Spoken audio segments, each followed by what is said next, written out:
हरे कृष्ण कृष्ण कृष्ण हरे हरे, हरे राम राम राम हरे हरे, हरे कृष्ण हरे कृष्ण हरे कृष्ण। श्रीमद् भगवद गीता एवं पाठ पठन करवा। देखते आम पूर्व अध्याय उपक्रमणिका पढ़ी माने से पुणी थे आम स्टार्ट करवा। चलते पठन करवा। देखो श्रीमद् भगवते गीता मौलिक रूप से तप्त कांचन गौरांगी राधे वृंदावनेश्वरी वृषभानुसुते देवी प्रणमामि हरिप्रिय। मु श्रीमती राधाराणी को मोर भक्तिपूत प्रणाम जनाऊँगी, जहाँकर शरीर कांति आउटा सुना भली, जे कि वृंदावनर अधीश्वरी अटंती। हे श्रीमती राधाराणी, आपण राजा वृषभानुंकर कन्या एवं वृषभानुसुत वृषभानुंकर कन्या एवं आपण भगवान श्रीकृष्णंकर अति प्रिय अटंती। वाञ्छाकल्पतरुभ्यश्च कृपा सिन्धुभ्यो एव च पतितानां पावनेभ्यो वैष्णवेभ्यो नमो नमः। भगवानଙ୍କର ଯେଉଁ ବୈଷ୍ଣବ ଭକ୍ତଗଣ ବାଞ୍ଛାକଳ୍ପତରୁ ସଦୃଶ୍ୟ ସମସ୍ତଙ୍କର ମନୋକାମନା ପୂରଣ କରିପାରନ୍ତି।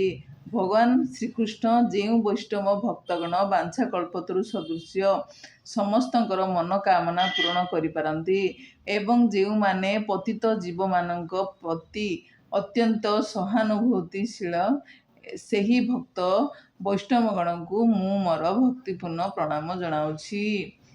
ଭଗବାନ ଶ୍ରୀକୃଷ୍ଣ କହୁଛନ୍ତି,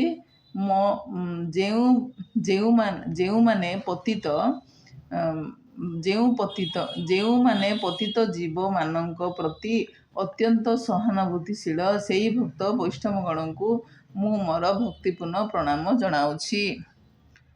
ଶ୍ରୀକୃଷ୍ଣ ଚୈତନ୍ୟ ପ୍ରଭୁ ନିତ୍ୟାନନ୍ଦ ଶ୍ରୀ ଅଦ୍ୱୈତ ଗଦାଧର ଶ୍ରୀବାସାଦି ଗୌରଭକ୍ତବୃନ୍ଦ। ମୁଁ ଶ୍ରୀକୃଷ୍ଣ ଚୈତନ୍ୟ ପ୍ରଭୁ ନିତ୍ୟାନନ୍ଦ ଶ୍ରୀ ଅଦ୍ୱୈତ ଗଦାଧର ଶ୍ରୀବାସ ଏବଂ ଅନ୍ୟ ସମସ୍ତ ଭକ୍ତଙ୍କୁ ମୋର ଭକ୍ତିପୂର୍ଣ୍ଣ ପ୍ରଣାମ ଜଣାଉଛି। ହରେ କୃଷ୍ଣ କୃଷ୍ଣ କୃଷ୍ଣ ହରେ ହରେ, ହରେ ରାମ ରାମ ରାମ ହରେ ହରେ। ଭଗବତ ଗୀତା ମଧ୍ୟ ଗୀତ ଉପନିଷଦ ନାମରେ ପରିଚିତ। ଭଗବତ ଗୀତା ମଧ୍ୟ ଗୀତ ଉପନିଷଦ ନାମରେ ପରିଚିତ। ଏହା ବୈଦିକ ଜ୍ଞାନର ସାର କଥା ଏବଂ ବୈଦିକ ସାହିତ୍ୟରେ ଥିବା ଏକ ବିଶିଷ୍ଟ ଉପନିଷଦ ଅଟେ। ଅବଶ୍ୟ ଇଂରାଜୀରେ ଭଗବତ ଗୀତା ଉପରେ ଭାଷ୍ୟ ସମ୍ବଳିତ ଅନେକ ଗ୍ରନ୍ଥ ଅଛି। ତେଣୁ କେହି ଏକ ପ୍ରଶ୍ନ କରିପାରେ ଯେ ଆଉ ଏକ ଅଧିକାର ଆବଶ୍ୟକତା କ'ଣ ଅଛି, ଯେ ଏ ସଂସ୍କରଣ ଉଦ୍ଦେଶ୍ୟର ନିମ୍ନମତେ କୁହାଯାଇପାରେ। ଏବେ ଜଣେ ଆମେରିକାନ ଭଦ୍ରମହିଳା ମୋତେ ପଚାରିଲେ, ଇଂରାଜୀରେ ଥିବା ଯେଉଁ ଭଗବତ ଗୀତାକୁ ପାଠ କରିବାକୁ ମୁଁ ଅନୁମୋଦନ କରିବି। ଅବଶ୍ୟ ଆମେରିକାର ଭଗବତ ଗୀତାର ଅନେକ ଇଂରାଜୀ ସଂସ୍କରଣ ଅଛି। ଭାରତର ମଧ୍ୟ ଭଗବତ ଗୀତାର ଏପରି କୌଣସି ଶୁଷ୍କ ସଂସ୍କରଣ ନାହିଁ, ଯାହାକୁ କି ଆମେ ପ୍ରାମାଣିକ ବୋଲି କହିପାରିବା, କାରଣ ପ୍ରାୟ ପ୍ରତ୍ୟେକଟିରେ ଭାଷ୍ୟକାର ଭଗବତ ଗୀତାର ପ୍ରକୃତ ତତ୍ତ୍ୱକୁ ସ୍ୱଚ୍ଛ ନ କରି ତାଙ୍କର ନିଜସ୍ୱ ମତ ହିଁ ଭର୍ତ୍ତି କରିଛନ୍ତି। ଭଗବତ ଗୀତାର ପ୍ରକୃତ ତତ୍ତ୍ୱ କ'ଣ, ତାହା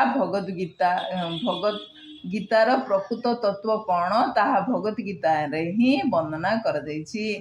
କୁହାଯାଇଛି, ଏହା ଠିକ୍ ନିମ୍ନମତେ ଅଟେ। ଆମେ ଯଦି କୌଣସି ଔଷଧ ବ୍ୟବହାର କରିବାକୁ ଯାଉ, ତାହେଲେ ଔଷଧ ଡବା ଉପରେ ଯେଉଁ ନିର୍ଦ୍ଦେଶ ବା ବ୍ୟବହାର ବିଧି ଲେଖାଯାଇଥାଏ, ତାହାକୁ ଆମେ ପାଳନ କରିବାକୁ ପଡ଼େ।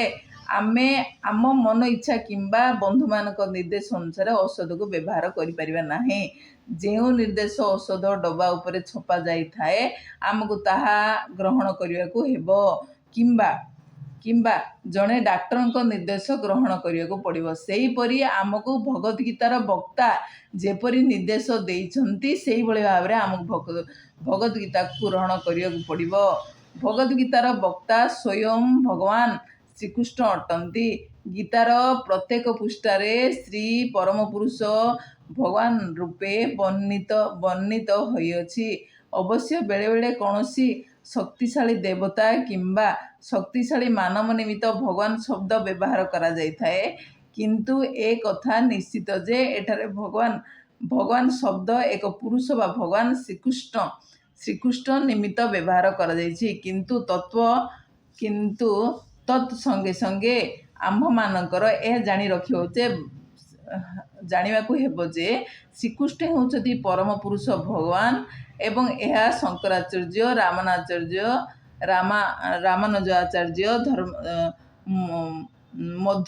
ମଧ୍ୱାଚାର୍ଯ୍ୟ ଏବଂ ନିମାକ ସ୍ୱାମୀ ଏବଂ ଶ୍ରୀ ଚୈତନ୍ୟ ମହାପ୍ରଭୁ ପ୍ରକୃତି ଅନେକ ବିଶିଷ୍ଟ ଆଚାର୍ଯ୍ୟ ଭାବରେ ଥିବା ଅନେକ ବେଦଜ୍ଞ ପଣ୍ଡିତ ଏବଂ ସ୍ୱୀକାର କରି ଯାଇଛନ୍ତି। ଭଗବାନ ନିଜେ ଭଗବତ ଗୀତାରେ ନିଜକୁ ଭଗବାନ ବୋଲି କହି ଯାଇଛନ୍ତି ଏବଂ ବ୍ରହ୍ମ ସଂହିତାରେ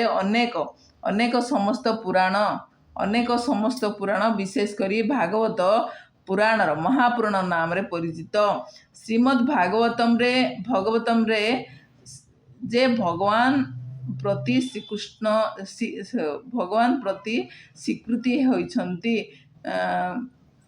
ତେଣୁ ସ୍ୱୟଂ ପରମ ପୁରୁଷ ଭଗବାନ ଶ୍ରୀମଦ୍ ଭଗବତ ଗୀତାକୁ ବୁଝିବାକୁ ଯେଉଁ ପ୍ରଣାଳୀ ବତାଇଛନ୍ତି ତଦ୍ ଅନୁସାରେ ଆମ୍ଭେମାନେ ଏହାକୁ ଗ୍ରହଣ କରିବା ଉଚିତ। ଗୀତାର 4th ଅଧ୍ୟାୟରେ ଭଗବାନ ନିଜେ କହିଛନ୍ତି, ହରେ କୃଷ୍ଣ କୃଷ୍ଣ କୃଷ୍ଣ ହରେ ହରେ, ହରେ ରାମ ରାମ ରାମ ହରେ ହରେ। ପୁଣି ଆମେ ଆଗାମୀ ଅଧ୍ୟାୟରେ ଏଇଠାରୁ ପଠନ କରିବା।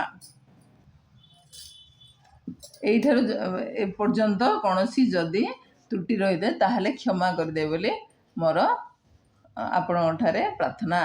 ହରେ କୃଷ୍ଣ କୃଷ୍ଣ କୃଷ୍ଣ